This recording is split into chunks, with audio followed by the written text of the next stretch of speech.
Yellowstone has a way of making you feel small without trying. It doesn't announce itself with menace or drama. It simply exists on a scale that makes human presence feel temporary, conditional.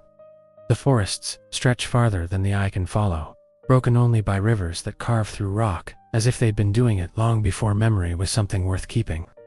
Steam rises from the ground in places it shouldn't, drifting lazily through pine branches and across trails like breath escaping from something buried too deep to name. I'd worked parks before, places that wore their dangers openly, but Yellowstone was different. It didn't threaten. It waited. I had been assigned to backcountry patrols and incident review, which in practical terms meant long days alone. Hiking trails that rarely saw tourists, checking signage, responding to missing hiker alerts that almost always resolved themselves. People underestimated the park constantly. They wandered off marked paths, chased photographs, ignored weather warnings. Most came back shaken, sunburnt, embarrassed. A few didn't. That wasn't unusual. What was unusual was how often the paperwork didn't line up with reality. The first case that caught my attention didn't involve a disappearance, at least not officially. A couple from Idaho had reported their teenage son missing after a day hike near one of the lesser-used forest loops south of the Lamar Valley. According to their account, he'd walked ahead on the trail, rounded a bend, and simply didn't reappear. No sound, no crash, no call for help. Search teams were mobilized within hours, drones sent up, thermal imaging deployed once night fell. By morning, the boy walked back into the ranger station on his own, confused and irritated, insisting he'd only stepped off the trail briefly to relieve himself. The report was closed as disorientation, mild dehydration, stress response, except the timestamps didn't agree. The parents' emergency call had come in at 2:19 p.m. The boy's watch, recovered intact, had stopped at 2:17, and his phone, which he swore he'd had in his pocket the entire time, showed no movement data after that same minute. 2 minutes, that was the gap. 2 minutes that stretched, on paper, into nearly 7 hours. It bothered me more than it should have. Data mismatches happen all the time. Devices fail. People misremember. But Yellowstone had taught me to respect patterns, and this felt like the beginning of one. I flagged the report and moved on, expecting the unease to fade. It didn't. 2 weeks later, a solo hiker vanished on a trail that didn't officially exist. That was the first time I saw it. I was cross-referencing GPS data with printed maps, trying to reconcile a missing hiker's last known coordinates with any established route. When I noticed a thin, pale line branching off from a recognized trail on the satellite image, it was faint, almost indistinguishable from natural wear, but it curved with intention, cutting through a stand of trees at a shallow angle that suggested repeated use. The problem was that no map, digital or physical, acknowledged it. I pulled older surveys, trail logs from the 80s and 90s, even handwritten ranger notes archived in dusty boxes. Nothing. I assumed erosion, animal movement, a trick of shadow and resolution, until I went out to check it myself. The day was clear but cool, the kind of Yellowstone morning where the air feels sharp enough to taste. Pine needles crunched softly under my boots as I followed the marked trail to the point where the satellite image suggested the offshoot should be. At first, there was nothing. Just forest, dense and unremarkable.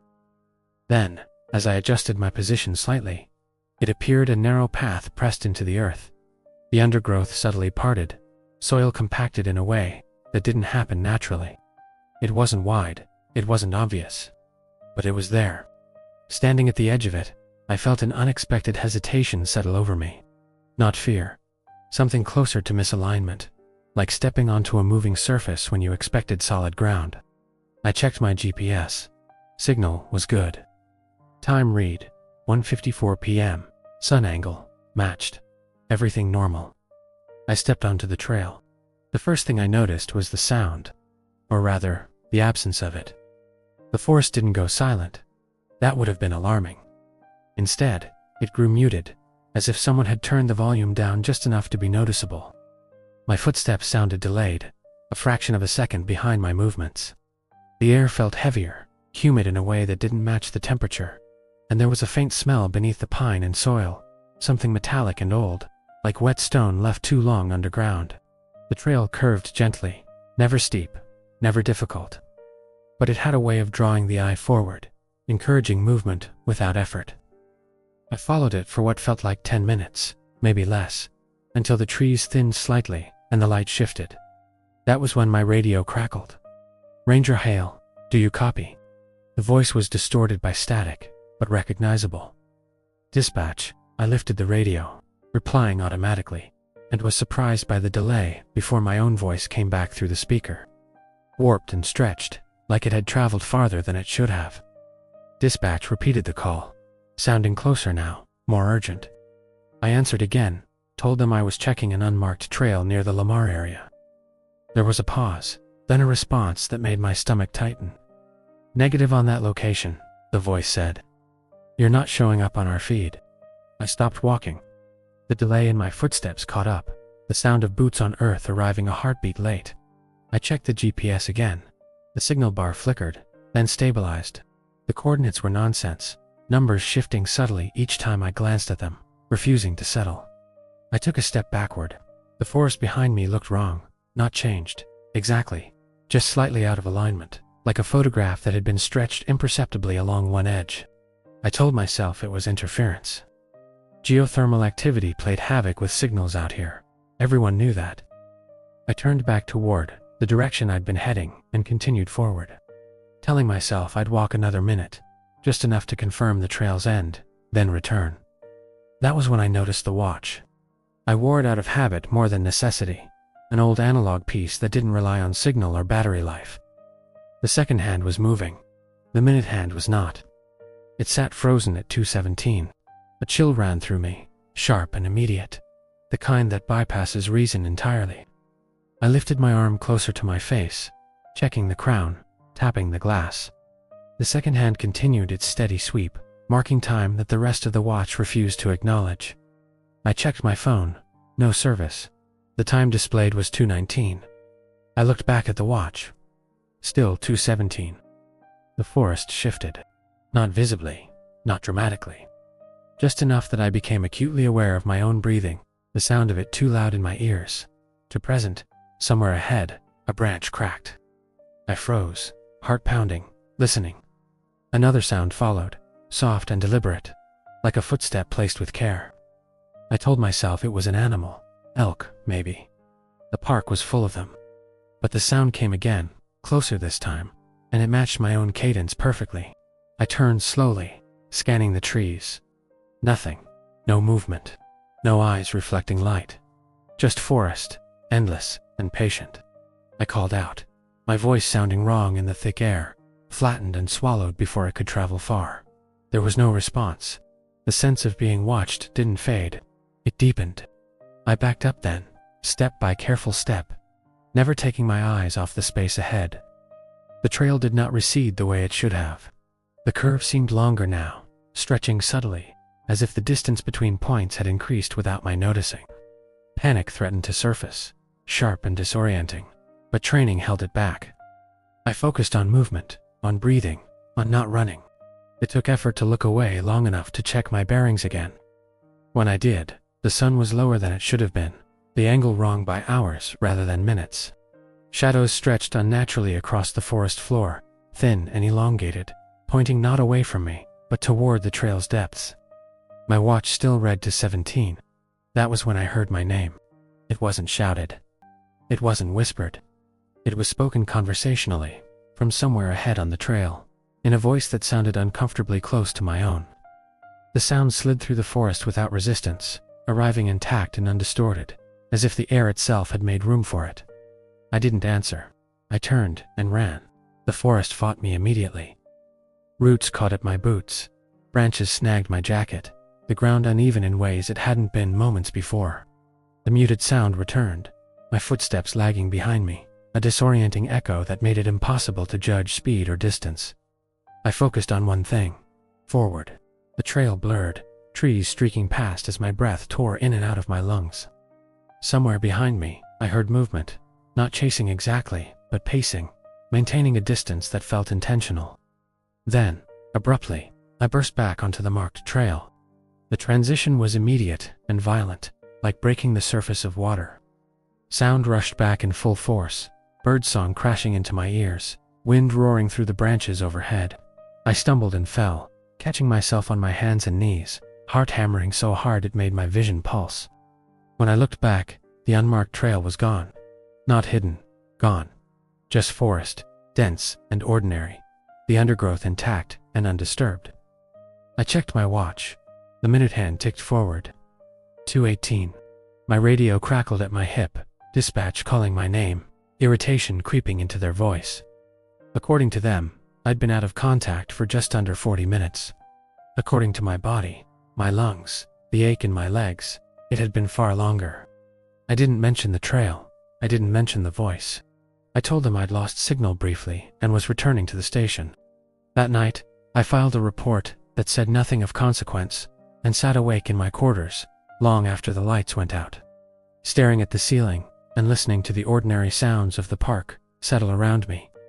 Somewhere in the distance, a geyser erupted, the deep, rhythmic roar echoing through the ground. For the first time since I'd arrived in Yellowstone, the sound didn't comfort me. It sounded like breathing. I didn't tell anyone about the trail that day, and that decision came easier than it should have. In Yellowstone, silence is often mistaken for professionalism. You learn quickly which details invite questions and which ones quietly close doors. An unmarked trail that appeared and vanished, a watch that stalled at a precise minute, a voice that sounded like mine, coming from the forest ahead. None of that fit neatly into incident categories or risk assessments. I told myself I needed more data, that it would be irresponsible to escalate something I couldn't quantify. The truth was simpler. I didn't want to hear someone explain it away. For a few days after, the park settled back into its familiar rhythm. Tour buses rolled in and out, radios crackled with routine chatter, and the forests returned to being vast but predictable. I ran patrols farther from the Lamar area, telling myself I was prioritizing other zones, but the avoidance was deliberate. Still, the number 217 followed me with an insistence that felt personal. I caught myself checking my watch obsessively, my phone, the time displayed on vehicle dashboards. Every minute passed it felt like borrowed space, as if something had allowed me to continue, only because it hadn't finished deciding what to do with me. The next incident report landed on my desk 5 days later. A woman named Claire Donnelly, 34, experienced hiker, vanished on a loop trail popular enough to be considered safe. She had signed in at the trailhead at 1:42 p.m. Her car was still parked when daylight faded. Search teams were deployed just after dusk. Thermal scans found nothing. Dogs picked up her scent briefly, then lost it near a section of forest that showed no obvious signs of disturbance. By morning, the assumption was exposure. By noon, it shifted to injury. By evening, the unspoken word, fatality, began to creep into conversations that dropped into whispers whenever family members were nearby. At 2:19 p.m. the following afternoon, Claire walked out of the trees alone. I wasn't there when it happened. I arrived 20 minutes later, responding to a call that carried a strange, brittle edge beneath its urgency. When I pulled into the trailhead lot, an ambulance was already idling, its rear doors open, paramedics standing uncertainly beside it.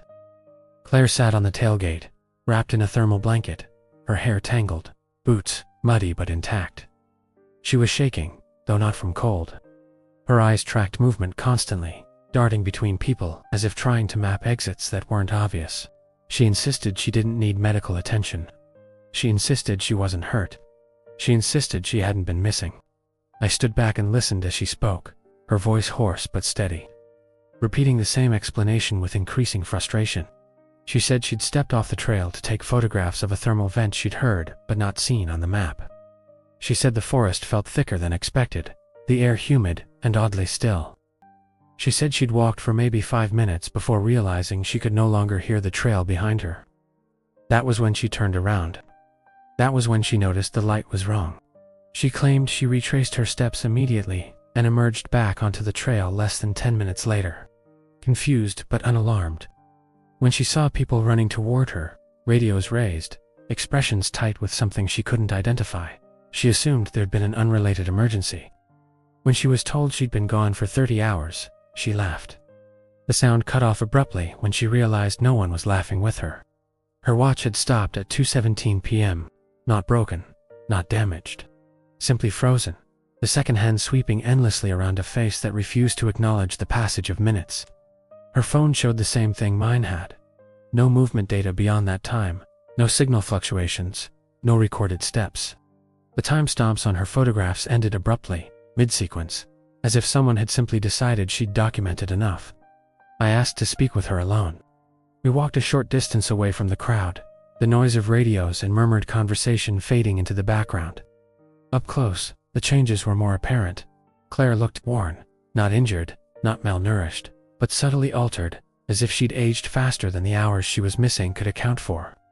Fine lines framed her eyes that hadn't been visible in her identification photo. Her hands trembled, even when she tried to keep them still. She told me the forest didn't feel hostile while she was in it. That was the part she seemed most troubled by. She said it felt curious, like something was watching her, not to hunt, but to observe. When she described the sensation, she struggled to find words that didn't contradict one another, settling eventually on a phrase that made my skin prickle. It felt like being measured. I asked if she'd heard anything unusual, voices, footsteps. She hesitated, eyes flicking toward the trees instinctively, then nodded. She said she'd heard movement ahead of her at one point, slow and deliberate, matching her pace exactly no matter how she adjusted her stride. She said she never saw what made the sound. She said she was glad of that.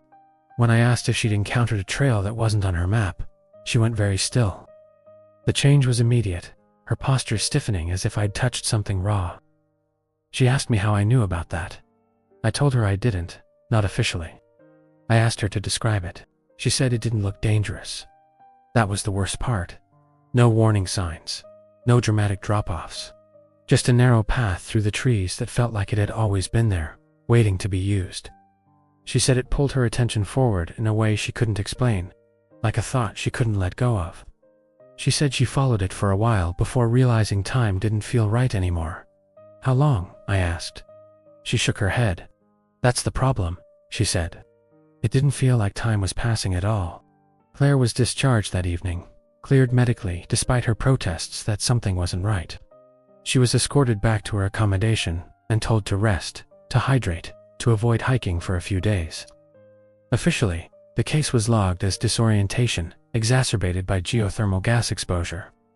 Unofficially, the mood among the rangers was unsettled. People spoke in lowered voices, glancing toward the forest more often than necessary. No one said the number out loud, but everyone noticed the timestamp. 2:17. Over the next week, similar reports trickled in. A man missing for 4 hours returned, insisting it had been minutes. A woman found wandering near a riverbank with no memory of how she'd gotten there.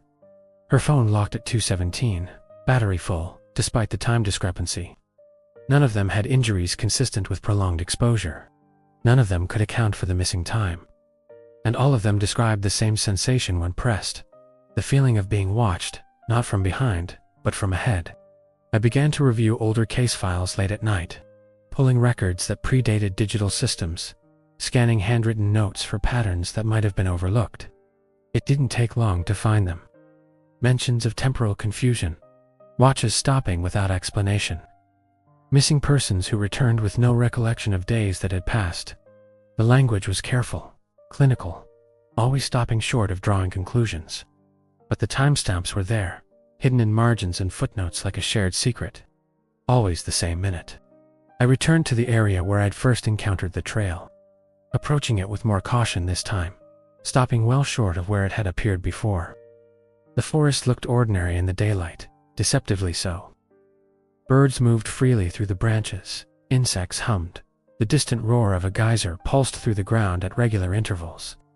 I stood there for a long time, waiting for the sense of misalignment to return. It did. Not as strongly as before, but enough to raise the hairs on my arms. The air felt thick again, sound slightly muted, the forest subtly out of sync. I didn't step forward. I didn't need to. The trail revealed itself anyway, emerging not all at once but gradually, as if my eyes were adjusting to a different set of rules. One moment there was nothing. The next, a path pressed into the earth, the undergrowth parted with careful symmetry. I checked my watch. 2:14 p.m. I waited.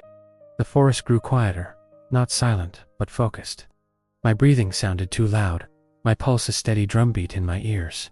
Somewhere ahead, a branch cracked, not behind me, not to the side, ahead. The sound repeated, closer this time. And with it came the unmistakable rhythm of footsteps that were not mine, but matched my pace regardless. I took one step back. The trail remained. I took another. The air shifted, pressure building subtly around my ears, like descending too quickly in altitude. I could feel the minute approaching without looking, a sense of inevitability settling into my chest. I raised my wrist. 2:16. The forest seemed to lean forward. I turned and left without running, forcing my legs into a controlled walk that felt agonizingly slow. The sound followed for a few seconds, then stopped abruptly, as if whatever had been pacing me had decided the moment had passed. When I reached the marked trail again, the air snapped back into place with almost audible force. I didn't look at my watch until I was safely back in the ranger vehicle. 2:18. That night, sleep didn't come easily. When it did, it brought dreams that felt less like imagination and more like memory. I dreamed of walking a path that stretched endlessly forward, the forest repeating itself in subtle variations, each turn familiar but wrong. Somewhere ahead, I could see a figure moving at my pace, always just far enough away to remain indistinct. When I tried to call out, my voice lagged behind my thoughts, arriving too late to matter. I woke with my heart racing and the distinct impression that I had not been alone in my dreams. The park didn't announce the change when it happened. There was no formal warning, no memo circulated among staff, but everyone felt it. The incidents were happening closer to populated trails now, areas with higher foot traffic, less margin for error. The trail was moving, and whatever lived along it was no longer content to wait. By the time I accepted that the pattern wasn't coincidence, it had already settled into the park like a second climate. You could feel it without anyone saying a word, a pressure that lived just beneath routine, altering the way people moved through space. Rangers lingered at trailheads longer than necessary. Dispatch hesitated before assigning patrols near the Lamar area. Tourists noticed it too, though they lacked the language for it, describing the forest as heavy or off before laughing it away. Yellowstone had always been vast and indifferent. Now it felt attentive.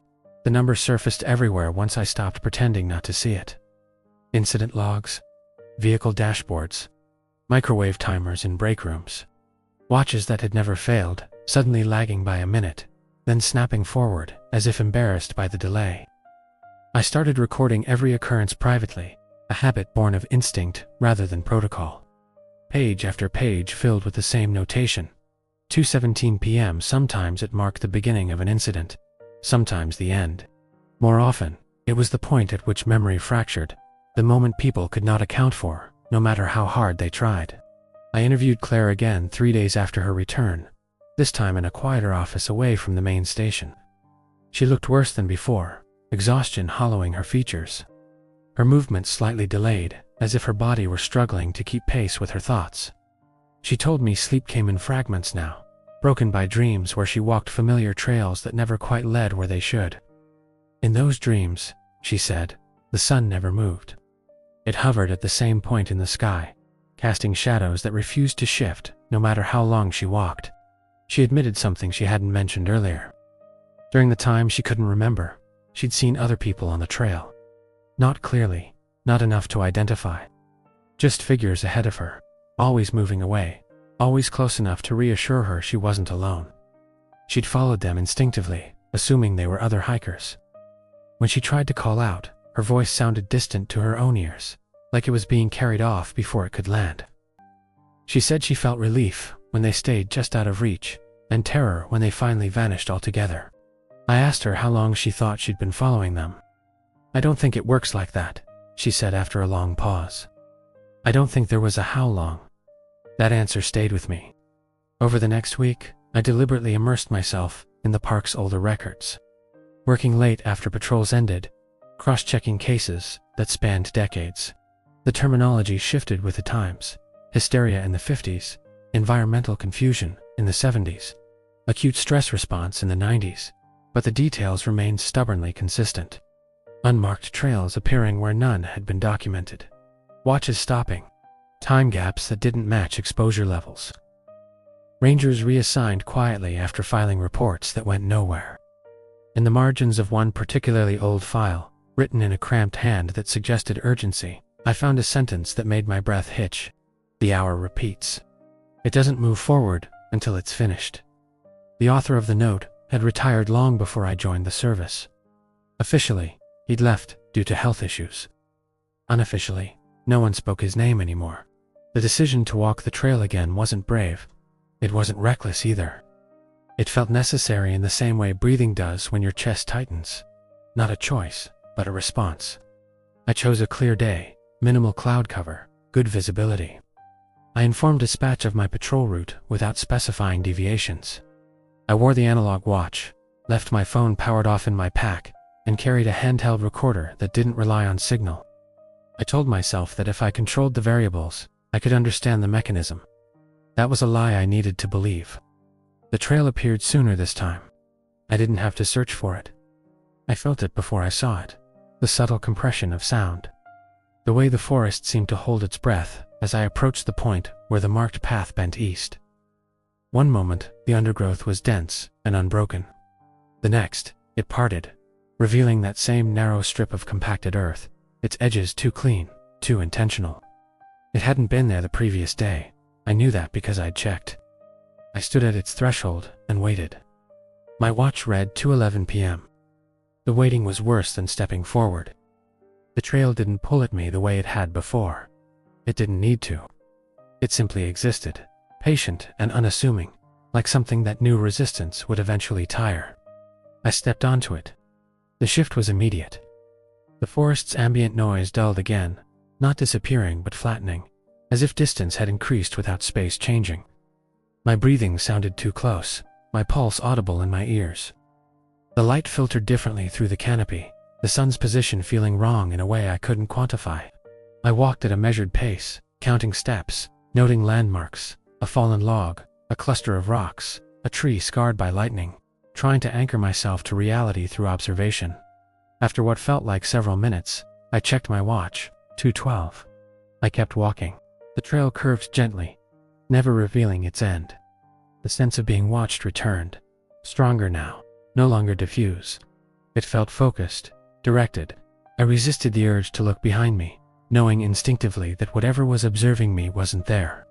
It was ahead, always ahead, maintaining a distance that had nothing to do with speed. At 2:14, I heard footsteps. They were unmistakable this time, the sound of something moving through undergrowth with deliberate care. Not crashing, not sneaking, simply walking. The cadence matched mine perfectly, each step arriving a fraction of a second after my own, as if echoing a decision rather than an action. I stopped abruptly. The footsteps stopped too. The silence that followed pressed in on me, thick and heavy, amplifying the sound of my own heartbeat until it felt like it might drown out everything else. I waited, muscles tense, breath shallow. Nothing happened. When I took another step, the footsteps resumed. I spoke then, my voice sounding wrong in the compressed air. I announced myself, stated my role, demanded that whoever was ahead identify themselves. The words felt thin as they left my mouth, stripped of authority by the forest's indifference. There was no response. The footsteps continued. At 2:15, the trail began to change. It wasn't dramatic. No sudden drops or impossible geometry. The trees simply grew closer together, their trunks leaning inward at subtle angles that narrowed my field of view. The air thickened further, carrying that same metallic scent I'd noticed before, stronger now, tinged with something organic and damp. I felt pressure building behind my eyes, a low-grade ache that pulsed in time with my heartbeat. That was when I saw the first figure. It stood on the trail ahead of me, partially obscured by trees, its outline distorted by distance and shadow. At first glance, it looked human, upright posture, familiar proportions. Then it moved. The motion was wrong. Not jerky or unnatural in a way that screamed danger, but subtly misaligned, as if it were operating under a different set of physical rules. It took a step forward without shifting its weight, gliding rather than walking. When it turned its head, the movement lagged behind the intention, like a delayed reflection. I froze. The figure did not turn fully toward me. It remained angled away, just enough that I couldn't see its face clearly, I had the overwhelming sense that if it did turn, if our gazes met, something irrevocable would happen. I raised my recorder with shaking hands, noting the time aloud. 2:16, I said. The words seemed to echo, repeating faintly, arriving back at me out of sync. The figure took another step, then another, increasing the distance between us without effort. Panic flared, sharp and immediate.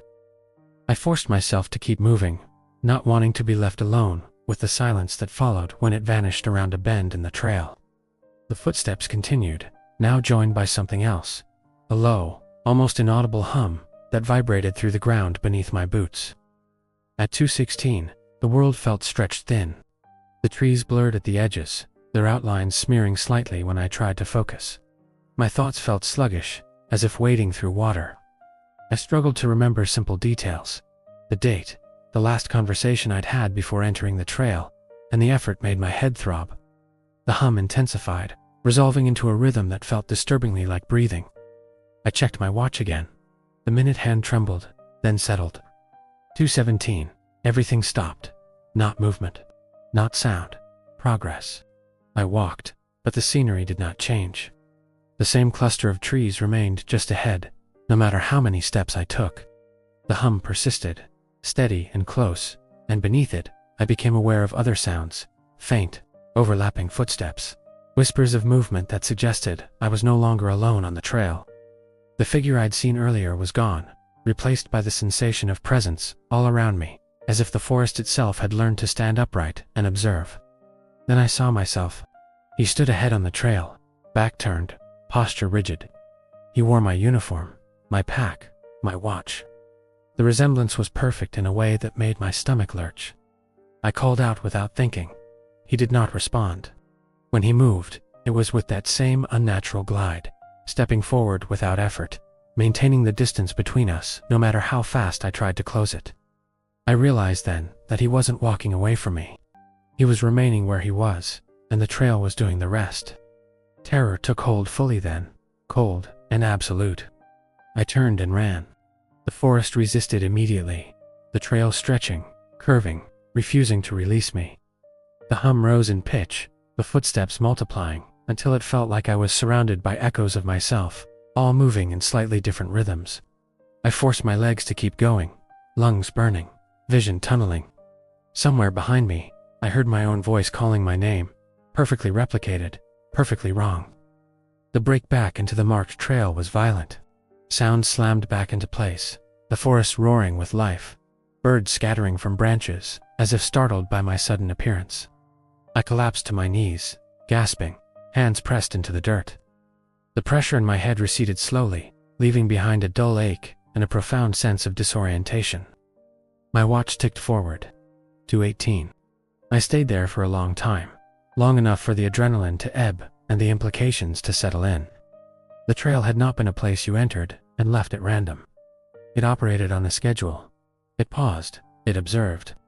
And when it was finished, it released you. Changed or not, according to rules I did not yet understand. Back at the station, I logged nothing officially. I couldn't. There were no categories for what I'd experienced, no language that wouldn't immediately strip it of meaning. But as I reviewed the day's reports, one detail stood out, sending a chill through me that had nothing to do with memory. A hiker had reported hearing voices on a trail near Mammoth Hot Springs. Voices that sounded like people he knew. The time of the report, 2:17 p.m., the hour was spreading, and I was running out of excuses to ignore it. After the second time I ran from the trail, the park stopped feeling like a place and started feeling like a system that had begun to notice interference. It wasn't hostile in the way predators are hostile. There were no warning signs, no dramatic escalation meant to scare me off. Instead, everything became more precise. The incidents clustered tighter. The reports aligned more cleanly. That hour asserted itself with a consistency that stripped coincidence of any remaining credibility. Yellowstone wasn't chaotic. It was orderly in a way I hadn't recognized before, and whatever lived along that trail was part of that order. I stopped sleeping properly. When exhaustion finally dragged me under, I dreamed of stillness rather than movement. In those dreams, I stood in the forest at 2:17 p.m., the sun fixed in place, shadows frozen mid-stretch.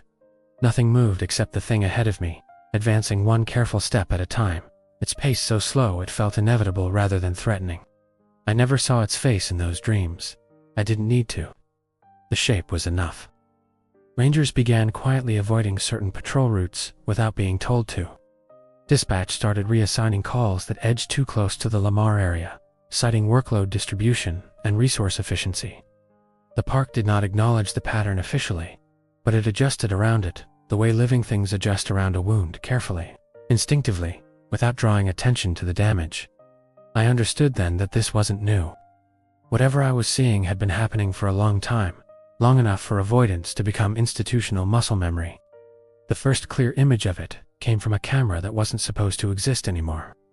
An old motion-activated unit had been left behind near a maintenance trail scheduled for removal years earlier. Its battery replaced during routine checks out of habit rather than necessity. When the footage flagged overnight, it did so without triggering alarms, quietly logging activity like any other wildlife capture. I was the one who reviewed it, alone in the monitoring room just after dawn, coffee cooling beside me as the video loaded. At first, there was nothing unusual. Pines swaying gently, steam drifting between trunks. A deer passing through the frame, pausing briefly before moving on. Then the timestamp hit 2:17 p.m., and the footage stuttered. The image didn't freeze. It slowed. Frames overlapped subtly, motions smearing at the edges as if time itself had thickened. The forest seemed to lean inward, branches bending toward the center of the frame, without wind, to justify the movement. And then it stepped into view. Calling it humanoid felt insufficient. Yes, it stood upright, but the similarity ended there. Its proportions were wrong, in ways that made my eyes struggle to focus. The torso was elongated, stretched vertically, as if pulled upward by an unseen force. Its shoulders sloped forward, not hunched, but angled in a way that suggested adaptation rather than injury. The legs bent backward slightly at the knee, more animal than human, yet it moved without strain, each step placed with deliberate care. The head was the worst part. It was too still, not fixed, measured. Where a human head moves constantly, adjusting to balance, to vision, this one remained level, regardless of terrain. The face itself was partially obscured by shadow, but what I could see chilled me more than any clear image would have. The eyes were set too far apart, dark and reflective, tracking the camera with unsettling precision. The mouth hung open slightly, not in a snarl, not in aggression, but as if tasting the air. When it moved, it didn't walk so much as advance. Each step covered more ground than it should have, the distance compressing subtly around it. And beneath the footage's degraded audio, barely perceptible unless you knew to listen, was the hum, breathing. I scrubbed through the footage again, frame by frame. At no point did it look directly into the lens. It didn't need to. It knew it was being observed. The timestamp remained locked at 2:17 for the entirety of its appearance, resuming normal progression only after the creature exited the frame. The total recorded duration was 4 minutes and 12 seconds. According to the system clock, no time had passed at all. I shut the monitor off and sat there in the quiet room, hands trembling slightly despite my efforts to steady them. This was no longer a hypothesis, no longer a pattern inferred from gaps and inconsistencies. Whatever this thing was, it had shape, it had presence, and it had been walking Yellowstone long before I noticed it. I took the footage to my supervisor. He watched it without interruption, his expression tightening incrementally with each passing second. When it ended, he leaned back in his chair and exhaled slowly, eyes fixed on the blank screen. For a long moment, he said nothing. Then, without looking at me, he asked a question that told me everything I needed to know. "How long have you been seeing it?" Not if. How long, he admitted, after a pause heavy with resignation, that the park had known about anomalies for decades. Not specifics. Not explanations. Just recurring disruptions that followed no environmental logic. People lost time. People returned, altered. Trails appeared and vanished. Cameras captured things that couldn't be logged or categorized. Each generation of rangers encountered it, documented what they could, and then learned when to stop asking questions. "What is it?" I asked. He shook his head. "We don't know." And anyone who thought they did stopped working here shortly after. That night, I went back to the trail. Not because I wanted answers, because the sense of being watched had grown too strong to ignore. It followed me now, even off duty, a subtle pressure that lingered at the edge of perception. I knew, with a certainty that bypassed logic, that avoiding the trail no longer mattered. It had already noticed me. The choice was no longer whether to engage, but how. The forest greeted me with familiar unease as the trail revealed itself once more. The air thickening, sound compressing. My watch read to 13 p.m. I stepped forward, without hesitation. Recorder running, heart pounding so hard, it felt like it might fracture my ribs. The hum returned almost immediately, stronger now, vibrating through my bones. I didn't walk far before it appeared. It stood directly on the path ahead, fully visible this time, no longer content to remain a suggestion at the edge of vision. Up close, its scale became apparent. It was taller than I'd thought, easily 7 feet, yet it carried its height with an unnatural ease, limbs elongated but not cumbersome. Its skin was mottled, textured like bark stretched over muscle, dark veins visible beneath a surface that looked more grown than formed. Its face turned toward me slowly. There was no expression there I could recognize. The features were arranged incorrectly, as if assembled from observation rather than experience. The eyes fixed on me with an intensity that felt invasive, not predatory, but analytical. I had the overwhelming sense of being reduced to data, my movements, my reactions, my very presence catalogued in real time. It did not speak. It didn't need to. The pressure in the air intensified, the hum rising in pitch until it bordered on pain. My thoughts slowed, words slipping away as if I were trying to grasp smoke. The world around us seemed too thin, edges blurring, colors desaturating, until the forest looked like a memory of itself. I tried to move backward. My feet didn't respond. Then, impossibly, it stepped past me. Not around, not through. Past, as if my position in space had ceased to matter. The sensation was indescribable. A cold absence passing through my chest, the brief, terrifying impression that my body was no longer the primary occupant of itself. When it cleared me, I collapsed to one knee, gasping, vision swimming. I realized then what it was doing. It wasn't hunting me. It was learning. Every incident, every return, every distorted memory. They weren't side effects. They were outcomes. The creature didn't consume bodies. It consumed experience, time, perception, the way humans oriented themselves within reality. It took pieces, examined them, and let the rest go, refining its understanding with each encounter. I looked up just in time to see it pause at the edge of the trail, its head tilting slightly, as if considering something. Then, for the first time, it did something that felt unmistakably deliberate. It waited. My watch ticked. 2:17. The forest froze. The creature turned its head back toward me, and in that moment I understood that the trail wasn't a path. It was a boundary. And I had crossed it too many times. When the world resumed, when sound and motion rushed back into place, the creature was gone. The trail vanished with it, leaving behind only the marked path and the distant, ordinary noise of Yellowstone settling into evening.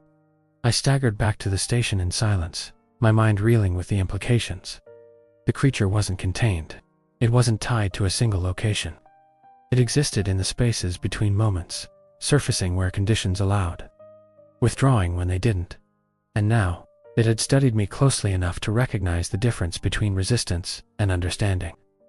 That night, as I reviewed the footage again, I noticed something I hadn't before. In the reflection of the camera lens, just for a single frame, I could see myself standing behind the creature, watching. After the footage, after the realization that I had been standing behind the thing without remembering it, the park no longer felt like a place I occupied so much as a system I was being slowly folded into.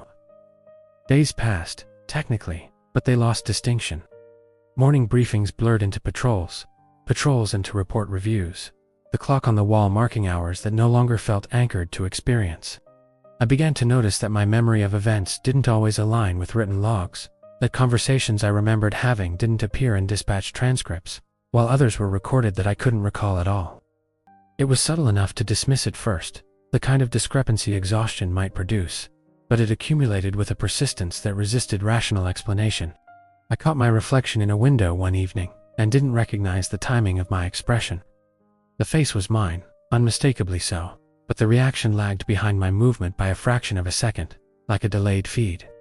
When I smiled experimentally, the reflection followed just a beat too late. I stepped back quickly, heart racing, and the illusion snapped into place, the glass reflecting me as expected. I stood there longer than necessary, testing small movements, watching closely for the delay to return. It didn't, but the certainty that it could unsettled me far more than if it had. Others were noticing changes too. Claire was reassigned to limited duty after she wandered off mid-conversation during a routine check-in, walking toward the tree line with a vacant calm that took several seconds to register as wrong. When she was stopped and asked where she was going, she seemed genuinely confused by the question, insisting she had been responding to someone calling her name. No one else had heard it. Her watch, replaced after the first incident, now ran consistently 5 minutes slow, no matter how often it was adjusted. A seasonal ranger named Mark vanished for 6 hours during a trail inspection and returned without his pack, claiming he'd set it down briefly and couldn't remember where. His report mentioned seeing himself ahead on the trail, standing still, watching. He laughed when he said it, dismissing the image as stress-induced hallucination, but the laughter broke down halfway through, leaving him pale and shaking.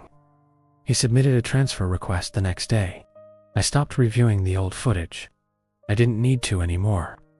I could feel when the hour approached now, a pressure that built behind my eyes, a tightening in my chest that mirrored the hum rising beneath the ground. It didn't always happen at the same place, but it always happened at the same moment. Wherever I was at 2:17 p.m., the world leaned toward something else. The realization came quietly, during a patrol I had walked dozens of times before. The trail was familiar, marked, safe by every standard we use to reassure ourselves. I knew its bends, the way the terrain dipped slightly near the river, the stand of aspens that caught light differently than the surrounding pines. I checked my watch out of habit. 2:15. The unease arrived immediately, a tightening that had nothing to do with the forest's appearance. The air thickened, sound compressing as it always did, but this time it didn't isolate itself to a single direction. The entire trail seemed to tilt inward, perspective flattening until distance felt theoretical rather than measurable. I slowed, breathing carefully, resisting the urge to turn around. At 2:16, I saw movement ahead. A figure stood on the trail about 30 yards away, partially obscured by a bend. At first glance it looked like another ranger, posture upright, pack slung over one shoulder. Relief flared instinctively before reason caught up. There had been no scheduled patrols in this area, no call from dispatch. I raised my hand and called out. The figure didn't respond. As I took a step closer, something cold settled into my stomach. The stance was wrong, too familiar. The weight distribution, the slight tilt of the head, all things I recognized, not from observation, but from habit. The figure shifted, turning just enough for me to see the uniform clearly. It was mine. Same jacket, same scuffed boots, same radio clipped at the same angle. The figure faced away from me, unmoving, as if waiting for something, or someone. My watch ticked. 2:17. The forest froze into that stretched stillness I now knew too well. The hum intensified, vibrating through the soles of my boots, resonating in my bones. I stood rooted, staring at the impossible sight ahead, my mind scrambling for explanations that collapsed under their own weight. Hallucination, dissociation, exhaustion, none of it accounted for the clarity of the image, the way the figure's presence felt anchored, real. The figure moved, not away, not toward me. It stepped off the trail and into the trees, vanishing with a smoothness that suggested the forest itself had made room. Panic surged, sharp and immediate, overriding caution. I ran forward without thinking, heart hammering, breath tearing from my lungs as I reached the point where it had stood. There were no footprints, not mine, not anyone's. The trees closed in quickly, branches brushing my arms as I pushed through, following an instinct that felt less like pursuit and more like retrieval. The forest around me seemed to fold, distances warping so that every direction felt equally wrong. The hum grew louder, resolving into overlapping rhythms that made it difficult to tell where my body ended and the environment began. Then I saw it again. This time, the figure faced me. Up close, the resemblance was perfect. Every scar, every line, every imperfection replicated with meticulous accuracy. The eyes met mine, and in them, I saw something that made my breath catch recognition. Not curiosity, not hostility. Recognition, as if it knew me, because it was me, or had been close enough to learn the difference. It opened its mouth. When it spoke, it used my voice. Not an imitation. Not a distorted echo. My voice, with my cadence, my pauses, the subtle inflections shaped by years of speech. It said my name, then said it again, testing the sound as if confirming pronunciation. I couldn't move. The words lodged in my throat, my limbs heavy and unresponsive. The figure took a step closer, and I realized with a sickening clarity that its movement was slightly smoother than mine, its posture more relaxed, as if it belonged here in a way I did not. Behind it, something else shifted. The forest seemed to part, revealing a deeper shape, moving with patient inevitability. Taller, broader. The thing from the footage, its elongated form, barely contained by the space it occupied. Its eyes fixed on both of us, not choosing between originals and copies, because the distinction no longer mattered. The truth crashed into me then, brutal and undeniable. The trail didn't just take time. It took versions. Every person who walked it long enough left something behind. Memories, reactions, instincts, fragments of themselves that were studied, refined, and sometimes replicated. Those who returned did so missing pieces they couldn't name. Those who didn't return remained. The figure in front of me smiled. The expression was almost right. Almost. I don't remember deciding to run. I only remember the sensation of tearing myself away, the forest resisting with sudden violence. Branches lashing at my face, roots grabbing at my boots. The hum roared now, overwhelming, drowning out everything else. I heard voices overlapping my own, calling my name from every direction, each one perfectly pitched to pull me back. The marked trail appeared abruptly, the transition jarring enough to send me sprawling onto the dirt. Sound crashed back into place, birds scattering, wind rushing through the trees. I lay there gasping, vision swimming, my hands shaking uncontrollably. My watch ticked. 2:18. I didn't stand up immediately. I couldn't. The weight of what I'd seen pressed down on me, heavy and suffocating. Somewhere behind me, in the forest I'd fled, something moved, slowly, deliberately, content to let the moment pass. Back at the station, I avoided reflective surfaces. I avoided conversations longer than necessary. I avoided 217 by any means available, scheduling patrols to ensure I was always in populated areas when the hour approached. It didn't matter. The sensation followed me regardless, the pressure building, the hum whispering through the ground. That night, as I lay awake, staring at the ceiling, I felt a presence beside me, not physically, not something that could be pointed to or confronted. A sense of company that settled into the room with unsettling familiarity. I closed my eyes, telling myself it was exhaustion, stress, imagination. When I opened them again, I saw my reflection in the darkened window across the room. It was already looking back, not delayed, not distorted, perfectly still, watching me sleep. By the time I understood that the park itself was complicit, it no longer surprised me. Yellowstone had never been neutral ground. It was curated, managed, shaped by invisible hands that decided which stories were told and which ones were folded quietly into archives that no one reviewed unless they already knew what they were looking for. What unsettled me was not that the truth had been buried, but how carefully the burial had been maintained. I stopped pretending my experiences were isolated. Instead, I began asking questions that were vague enough to avoid immediate suspicion, but pointed enough to test reactions. I asked older rangers about unusual transfers, about patrol routes that had quietly disappeared from schedules, about why certain trail maintenance requests were perpetually deferred. The answers I received were consistent in their evasiveness. Shrugs, half smiles, warnings disguised as concern. You don't want to dig into that. That area's always been problematic. Some things sort themselves out if you let them. Eventually, someone cracked. It was a woman named Elaine, close to retirement, who had worked Yellowstone longer than I'd been alive. We were alone in the equipment bay late one evening, the smell of oil and pine clinging to the air. I mentioned the trail casually, not naming it, just describing a place that appeared and vanished, where time didn't behave. Her hand stilled on the latch she'd been fastening. She didn't look at me. "You've seen it," she said. It wasn't a question. She told me she'd first encountered it in the late 90s, when she was still young enough to believe the park could be fully known. Back then, disappearances were blamed on weather and inexperience. Records were handwritten. Oversight was looser. It was easier to lose things, including people.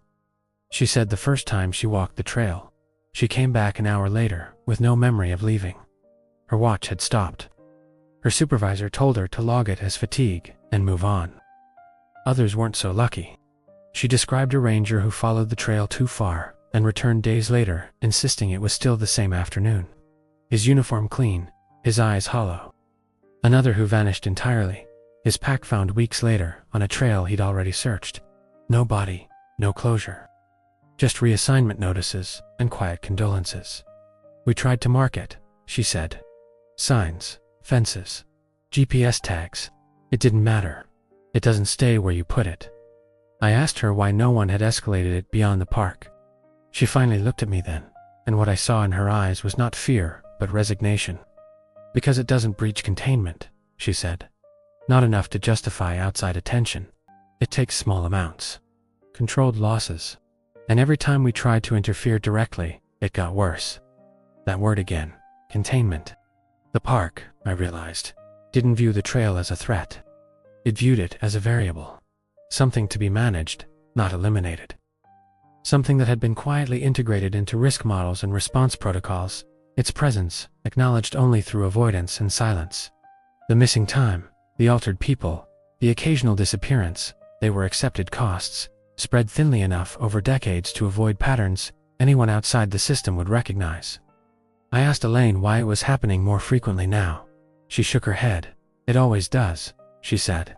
"Eventually." That night, I accessed files I had no official clearance to review. The park's internal network held more than public-facing reports, memos, internal reviews, correspondence marked informational only. Buried among them were references to temporal anomalies and localized perception events, language so sanitized it felt deliberately insulting. One document outlined a proposed response strategy from the early 2000s: limit exposure, discourage exploration, quietly reassign affected personnel. There was a margin note handwritten beside it, scanned into the system with the rest: "Do not provoke adaptation." That was the moment everything clicked into place. The creature wasn't static. It wasn't bound to a single trail or location. It learned. Each interaction refined it, sharpened its ability to anticipate, to replicate, to choose. The trail was not a weakness or an oversight. It was an interface. A controlled environment where it could study humans without drawing attention. And now, it was expanding that environment. The incidents were no longer confined to remote areas. Reports came in from popular trails, visitor overlooks, places that should have been immune by sheer volume of traffic. Phones stopped at 217. People wandered off and returned confused, altered, missing pieces of themselves they couldn't articulate.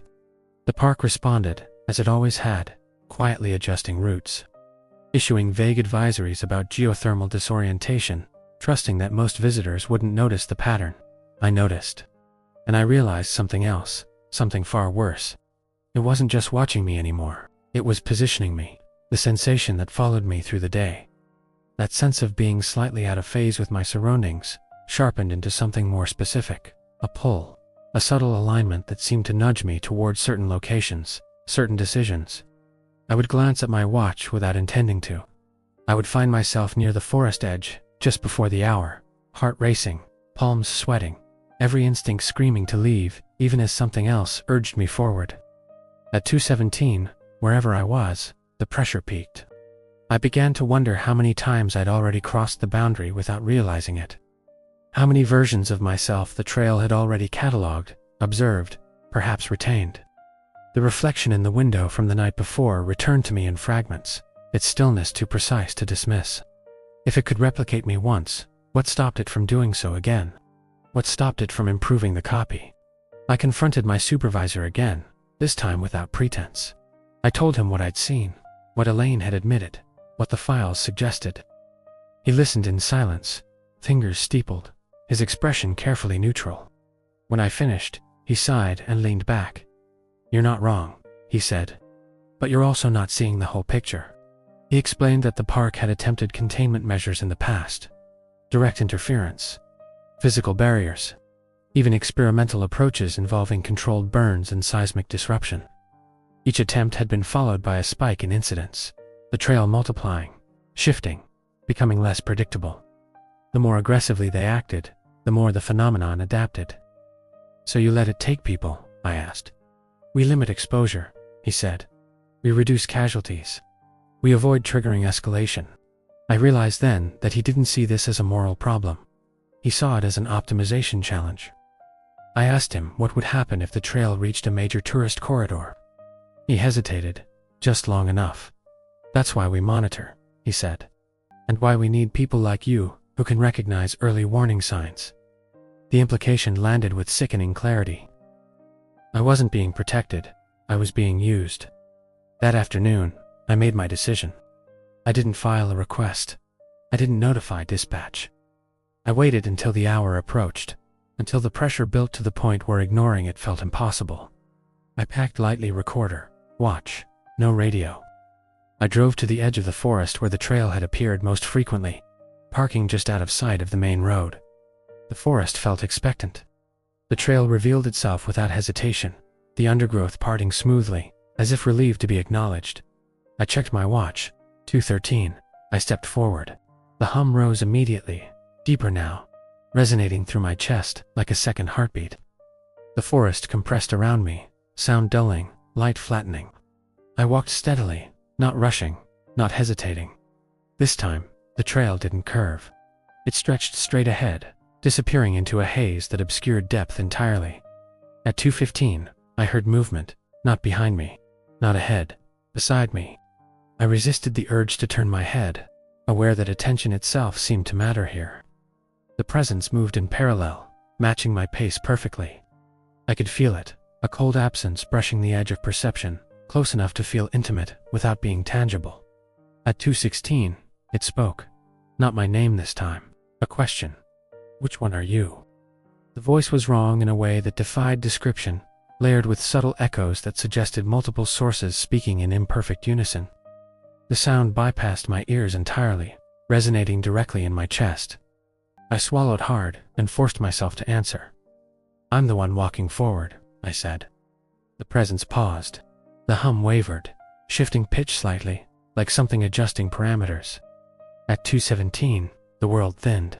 The trail dissolved into a space that felt neither forest nor clearing. A liminal stretch where trees existed as suggestions rather than objects. The creature emerged fully, its elongated form, unmistakable now, eyes fixed on me with that same measuring intensity. I didn't run. I didn't turn away. "I know what you do," I said, my voice shaking but audible. "You learn us." The creature tilted its head, considering. For the first time, I sensed hesitation, and I understood what had to happen next. If the park wouldn't stop it, and containment only delayed adaptation, then the only remaining option was interruption.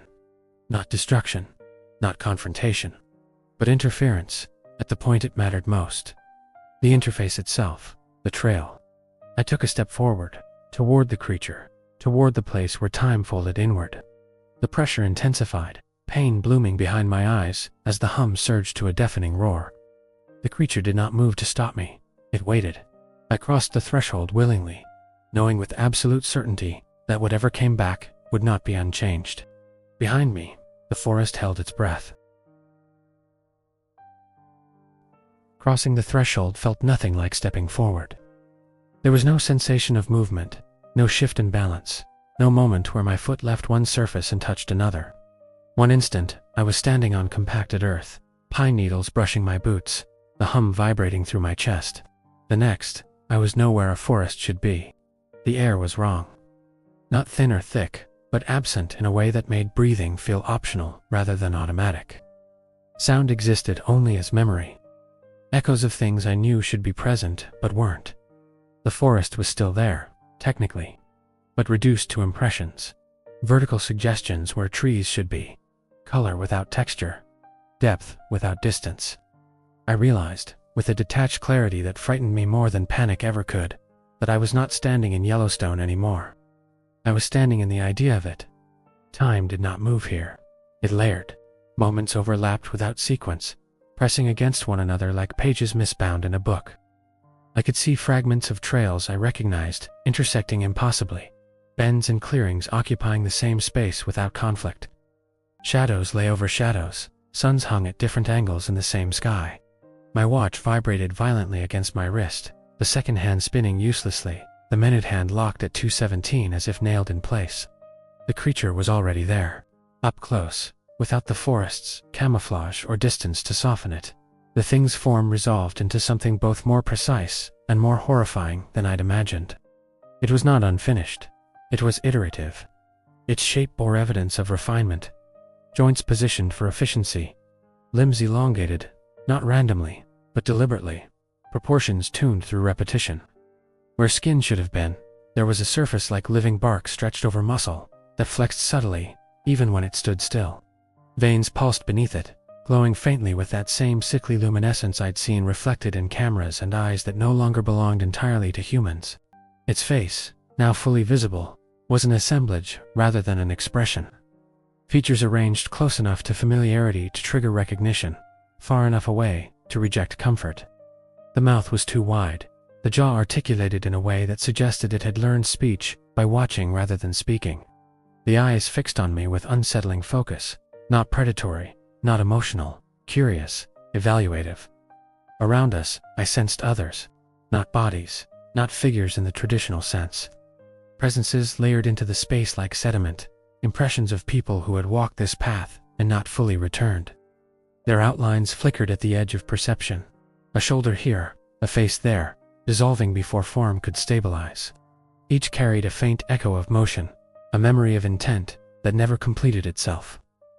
I understood then what had happened to those who vanished completely. They had not been taken away. They had been retained. The creature stepped closer, and the space adjusted to accommodate it. Distance collapsed and expanded without warning, the environment bending around its movement rather than resisting it. When it stopped a few feet away, the pressure in my skull intensified, thoughts slowing, language fraying at the edges. "You came back," it said. The voice did not come from its mouth. It resonated through the space itself, layered with fragments of other voices, Claire's, Mark's, my own blended into something that approximated speech without belonging to any single source. "I chose to," I replied, surprised by the steadiness of my own voice. The creature tilted its head, the gesture unnervingly familiar. "Most do not. I'm not here to be studied," I said. "I'm here to end this." The hum deepened, vibrating through the layered ground beneath us. The creature did not recoil. If anything, it seemed to lean in, attention sharpening. "You cannot end a process," it said. "You can only interrupt it." The truth of that statement landed heavily. The park's failed containment efforts, the escalation after interference, all of it pointed to the same conclusion. This thing was not an invader. It was an emergent property, a consequence of Yellowstone's unique conditions. Geological and temporal forces colliding in ways humans barely understood. Destroying it outright might not be possible, but interruption, interference, at the point of learning, still was. "You learn by taking us," I said. "By copying, by keeping versions." "Yes," it said, without hesitation. "Then take this one," I said. "Take me, all of it." For the first time, something like uncertainty rippled through the space. The layered presences around us shifted, their impressions growing restless. The creature stepped closer, eyes narrowing slightly as if recalibrating. "You would fragment," it said. "You would not persist." "Neither will you," I replied. I stepped forward again, closing the distance until the cold absence radiating from its form pressed against my chest.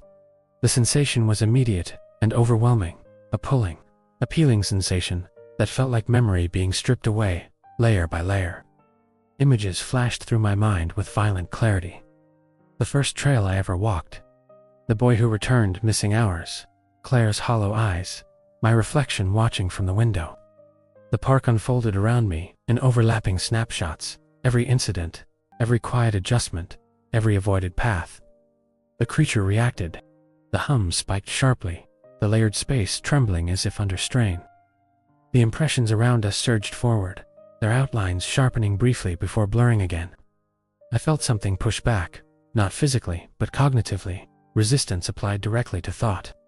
The creature was trying to compartmentalize me, to extract fragments without absorbing the whole. I didn't let it. I focused on the one thing it couldn't categorize cleanly: intent, not memory, not behavior, purpose. I pushed everything outward: fear, anger, resolve. The certainty that what it was doing mattered not because it was dangerous, but because it was unchecked.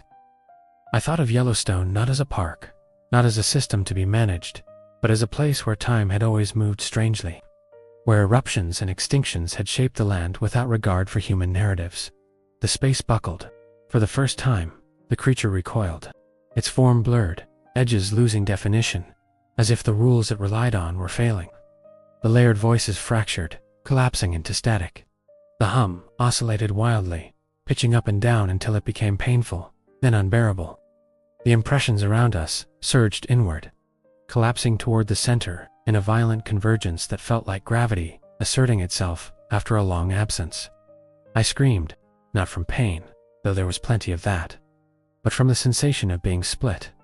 Not duplicated, divided. Awareness stretched in impossible directions, fragments of self pulled toward different outcomes. For a brief, terrifying moment, I understood what the others had felt: the relief of surrender, the temptation to let go and become part of the static, the stillness of existing without sequence. Then everything collapsed. Sound slammed back into place first, a cacophony of wind and birds and distant water crashing over me. Air rushed into my lungs painfully, my chest heaving as if I'd been submerged too long. I hit the ground hard, the impact knocking what little breath I had left from my body. The forest resolved around me, sharp and vivid, every detail painfully real. I lay there gasping, fingers digging into the dirt, my entire body shaking uncontrollably. My watch ticked. 2:18. The trail was gone. Not hidden, not faded. Gone. The undergrowth was intact, undisturbed, no sign of compacted earth or parted branches. The hum had vanished entirely, replaced by the ordinary, grounding sounds of Yellowstone, wind through pine needles, the distant rush of a river, the soft crackle of insects settling into evening. I stayed on the ground for a long time, afraid to move, afraid to confirm that I was whole. When I finally pushed myself upright, my movements felt delayed, clumsy, as if my body and mind were still negotiating their reunion. I checked my reflection in the dark screen of my phone. It moved when I moved. Dispatch found me hours later, after I missed 2 check-ins and triggered a search. According to them, I'd been out of contact for just under an hour. According to my watch, less than a minute had passed since 2:17. The discrepancy no longer surprised me. I resigned from the park 2 weeks later. Officially, it was burnout. Unofficially, no one asked questions they didn't want answered. I left Yellowstone with a single duffel bag and the uneasy certainty that I was not entirely alone inside myself. Some memories felt thinner than they should have, details blurring at the edges when I tried to recall them. Other moments were too sharp, too present, surfacing unbidden with uncomfortable clarity. Years passed. The incidents stopped. No more missing hours. No more returned hikers with hollow eyes. No more watches frozen at a single minute. The park adjusted again, this time relaxing rather than avoiding. Trails reopened. Patrol routes normalized. The anomaly, whatever it had been classified as internally, was quietly closed. But Yellowstone didn't return to normal. It never does. I still feel it sometimes, that pressure behind my eyes when the day settles into afternoon. I still check the time instinctively, my breath hitching when it approaches that familiar minute. Nothing happens. The world continues uninterrupted. And yet, when I walk through forests elsewhere, when sound dulls just slightly or light flattens in that familiar way, I feel a presence at the edge of perception, not watching, not waiting, remembering. I know now that what I didn't destroy it. I disrupted it. I forced it to absorb something it hadn't accounted for. Intent without pattern, purpose without predictability. Whether that ended the process or simply drove it deeper, I can't say. Yellowstone is older than our explanations. It has survived far worse than a single interruption. All I know is this: if the trail ever returns, if the hour repeats again, it won't be the same. Whatever lives between seconds will remember me, not as a subject, but as a variable it failed to control. And next time, it may not wait. Yellowstone never gives time back. It only decides who gets to keep moving forward.